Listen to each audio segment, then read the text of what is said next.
In today's video, I'm going to teach you how to turn off viewing permissions to students via Google Forms. If students can see or change parts of your form that they shouldn't, the issue is usually related to sharing permissions rather than the form itself. And there's one setting in particular you'll want to double check as you go. To get started, open the Google form you want to review. What you're looking for here is whether any students were given direct access to the form as collaborators or whether the form was shared too broadly through the file's access settings. This is an easy mistake to make, especially if you are moving quickly and meant to collect responses, not grant editing or viewing rights to the actual form file. In the top right area of the form, click the More icon, which looks like three vertical dots, or click the Share button if it's visible in your version of Google Forms. Either option will take you to the sharing and access controls for that form.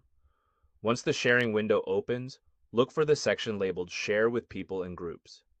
Here, review the list carefully and locate any students or student groups who were added directly.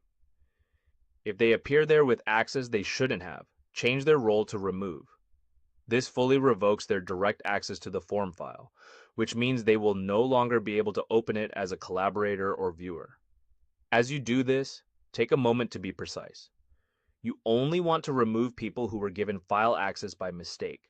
This won't affect the ability of intended respondents to submit the form through the proper form link, unless you had been relying on the wrong type of sharing in the first place. After that, check the general access setting in the same sharing window.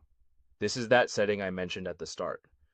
Make sure it's configured appropriately so unauthorized users cannot view the underlying file. If the general access is too open, removing individual students may not be enough because others with broad link access could still get in. Tightening this setting helps ensure only the right people can interact with the form in the intended way. Once you've removed any mistaken collaborators and confirmed the general access is restricted properly, your form permissions should be much more secure.